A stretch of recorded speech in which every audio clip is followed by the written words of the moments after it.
space.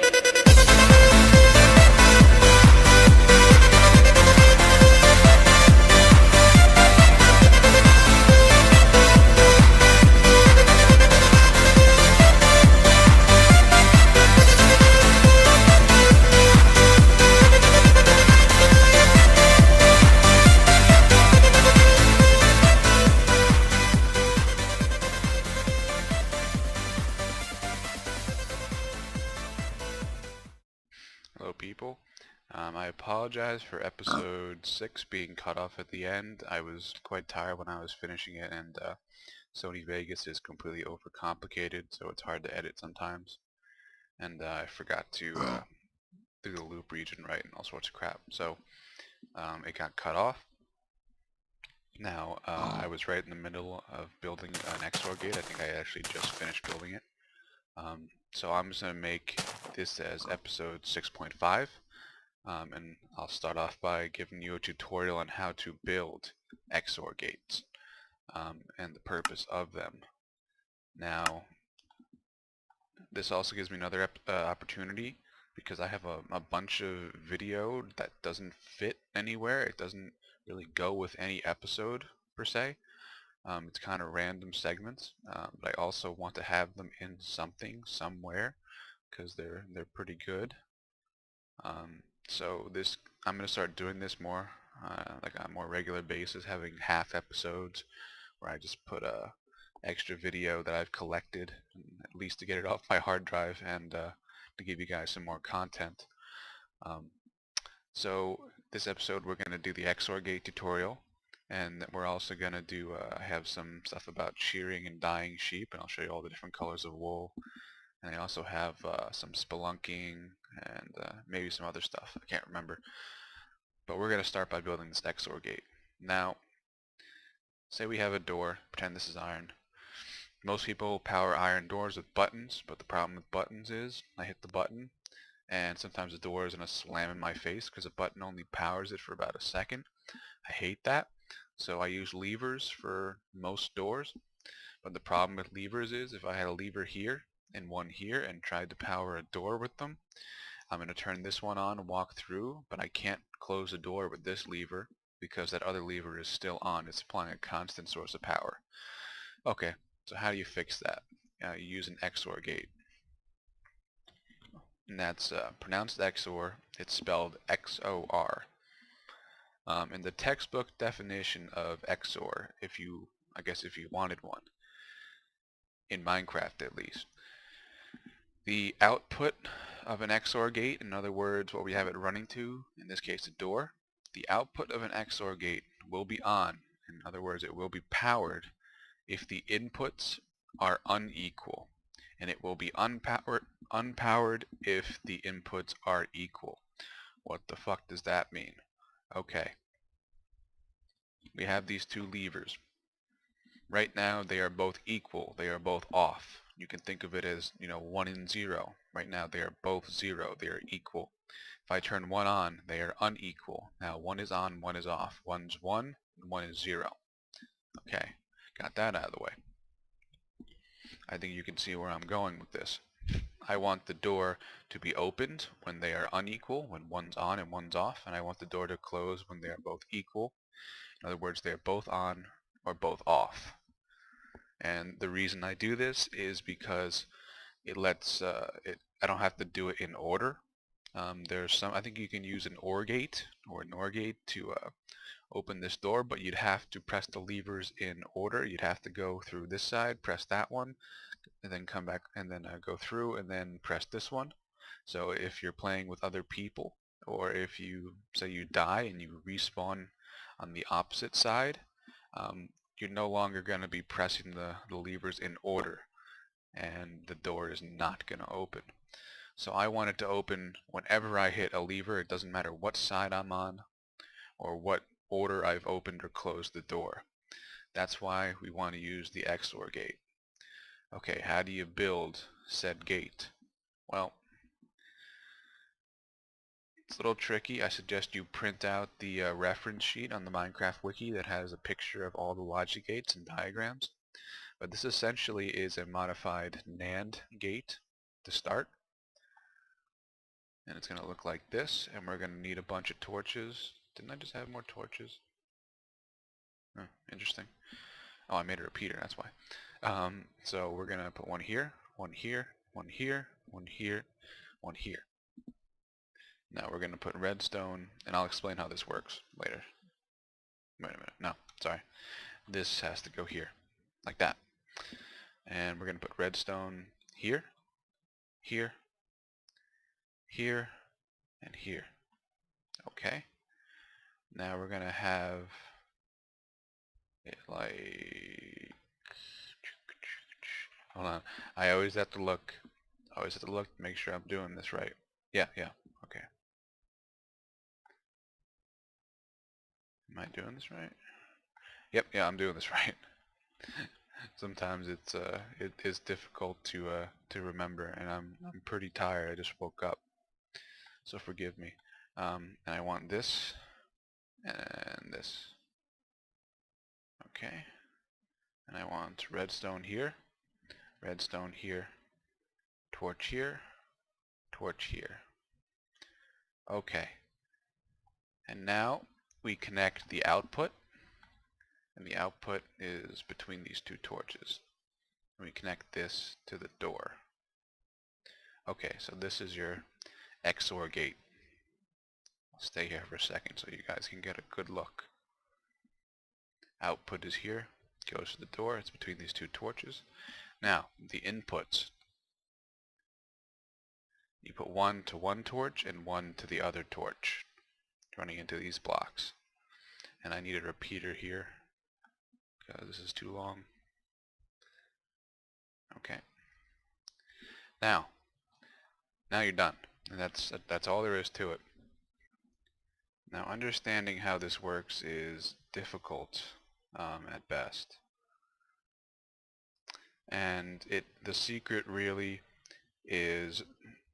are rather these two connections. These two. You can see that this is connected to this torch. It's also connected to this middle torch, and it's very important. And it's also connected to this torch. Now, why does that matter? Well, you can think of this as 3 different channels of power, basically. When I have the inputs unequal, we have one of these torches on, which supplies power to here, which powers the door.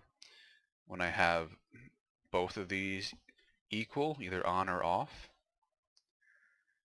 this torch supplies power to the door. And essentially it's a modified AND gate. It's called a NAND gate, a not AND gate. So it works in 4 different states, basically. You can have this lever on, that lever off. You can have that lever on and this lever off. And then you can have them both on or both off. And that's the secret to the XOR gate. It works in all 4 of those combinations. And essentially these 2 torches work when you have the inputs unequal, one on, one off. And this torch supplies power when they are both equal. And that's how it works. It's hard to understand, but if you think about it enough, it does make sense. This torch supplies the power in 2 of the states, and these torches supply the power each in 1 state. So in the case of this torch, it supplies power to the door if this one changes, and similarly that torch supplies power or doesn't supply power if that one changes. So you have, like I said, 3 different channels of power running to the door to control it in 4 different states. I've tried to explain this like 4 or 5 times now in the last 10 minutes, and it's difficult. I think that's the best explanation, the best way to think about it. If you build this and just stare at it for a while, you'll probably get it. That's an XOR gate. That's how it works, and there's a lot of different applications for it. This is the most common. The other one is to mess around with latches and memory registers, changing bits and whatnot. Say for instance you wanted to make a combination lock that works with a pin. You can use an XOR gate to compare the input and the output to open the doors or whatever.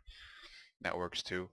But most common application is using it to open a door with constant power sources. Anyway, that's my XOR gate tutorial. Take it or leave it. As long as you know how to build it and what it's used for, you don't really need to understand it too much. But I like to understand things because then I can modify the gate if I ever needed to. Here we observe the sheep in its natural environment. Now, you have to be very sneaky, very careful. Bang, gotcha. If you didn't know, you can dye sheep different colors, either by using dyes or ink sacs or all sorts of things. What else do I need? You can dye them blue, orange, yellow, red, black, brown, all sorts of things. And why am I putting dye on the sheep? That sounds stupid. If I apply dye directly to, say, just white wool that I picked up, I need one dye per each piece of wool, but when you shear a sheep, and you can shear sheep, it's a special tool. You make it out of iron, I think, and you get more than one wool. When you kill a sheep, you just get one. When you shear it, you get anywhere between 2 and 4. So I put the dye on the sheep, and I harvest the wool. Okay. I have my yellow, I got my orange, got the black. I want some more orange though. There we go, I got 4. And I want to harvest this brown sheep. That was a bit lag. So yeah, shears are pretty cool. There's also one other thing you can do with shears. I'll show you in a second. And the other thing you can do with shears,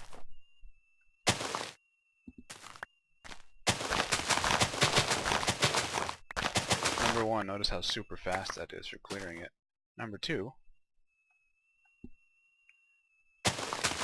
you can get leaf blocks. Yeah, and there's like 3 or 4 different colors of leaves. Notice when you break it, you don't get one. When you shear it, you do. So you can make like hedges for your house. Oh, lag.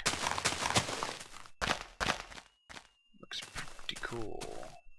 So these are all the colors of wool. You have 2 shades of green. And this green you make by burning cactus, then putting it on a sheep or on wool. This is, I think, bone meal and cactus.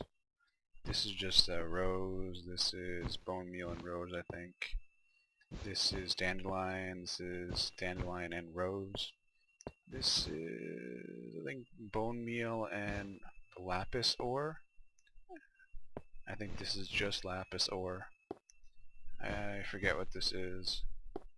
I think this is bone meal and ink sac or something. Brown is cocoa beans. Good luck finding that. They're only found in dungeons. I just like to find brown sheep. And black is ink sac. So, pretty cool, really. Really only good for decoration, because these are very flammable, you know. Get hit by lightning or get set on fire, they all burn. You can make art out of it, you know, make a little painting in your wall. Something like that. I'm partial to this light blue myself. Light blue or black are my 2 favorite, though red does look kind of nice. And pink you can make like a, I think we're going to make a model, full-scale model of a pig or something. Really kind of funny. And these are snow blocks. Yes, you can make snow. You know how when you whack snow-covered ground with a shovel, you get snowballs? Just put the snowballs together and make snow blocks. Same way you can make iron blocks or diamond blocks, just put them all together. When you whack them, they turn back into snowballs.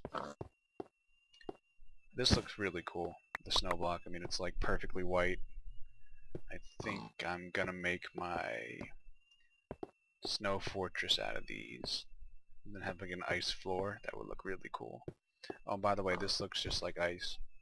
So it's nice to, it doesn't clash with ice if you're building in a snowy environment. Yep, pretty cool. Just wanted to show you guys all these different colors and stuff you can make. Hello. Hi guys. How's it going?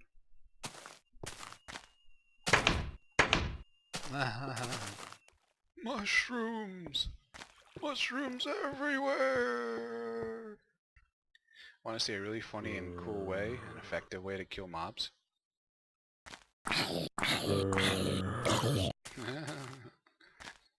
If you're ever low on health or you just want to laugh, bring a bucket of lava. Looky what I found. If you've never seen one of these before, this is a mob spawning dungeon. It's a little cage, it's a little spinning animal inside of it. It's actually a pig. But each one of these spawns a different type of mob, and they only spawn that mob. So I think this one is a zombie spawner. And they're activated or deactivated by light. So you put torches around it and they stop spawning. Let's take them away. Ooh! Yep, zombies.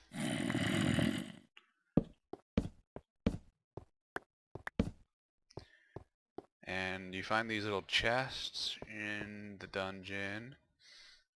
Usually find good stuff like buckets, gunpowder, bread. You can find a saddle to ride pigs. That's kind of funny. I'm just going to take this stuff. Oh, I already put that stuff in there. I don't want that.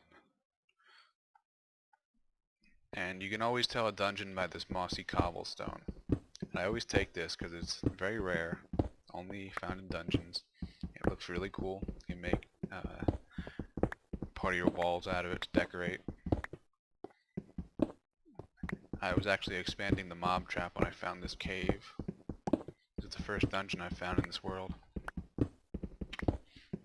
I like to eventually make traps around these dungeons. I'll probably make a drowning trap or maybe a cactus trap here. Kill the zombies. Not all that useful, they don't drop anything good. But, you know, I never leave a dungeon untrapped because it's just fun. I just wanted to show you guys this. Now that is just awesome. I'm still exploring caves. I've been exploring for the last 3 hours. This cave is never going to end. I've been in this cave for almost an hour and a half. I got so much shit, I don't want to die, so I'm going to dig myself out to the surface. There's so many mobs around me. Help me. There's so many mobs. What am I supposed to do? Oh god, I'm out of bread. Oh, I have more. Oh, hold them off! Oh, Jesus Christ! Oh, I'm going loose! Oh,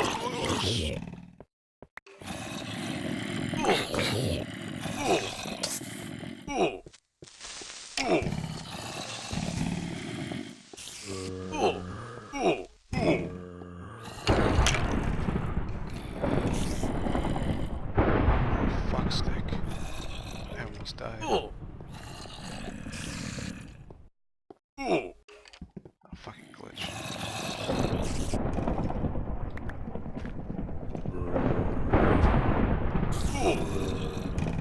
No! No! As an addendum, Krasina came up with an easier way to hide double door circuitry, a little bit easier than I had in my house. It has to do with transmitting redstone current vertically. It's actually pretty cool. This lever powers this wire that swings around, similar to what I have in my house, except I use pressure plates. And then it goes to one side and then the other. But here's the genius part. Instead of running this wire up like a spiral staircase, like over around here under the wall, and then putting it back up in this block, you can use a redstone torch instead. And this torch actually transmits the signal upwards into this block. And if I turn this off, see this torch turn on. And if I do this, the torch turns off. Now on this side, because double doors need opposite power states, we have a inverter or a NOT gate. Runs right into here, inverts the signal, and then it's transmitted upwards by this torch into this block, which is powering the door. Actually, it's transmitting. Actually, these are transmitting into these blocks, which are powering the doors. And similarly here. Pretty cool. That's actually much more compact than mine. I might start using that. Yeah. And I would put a repeater probably right there on this side to make the timing right. Perfect.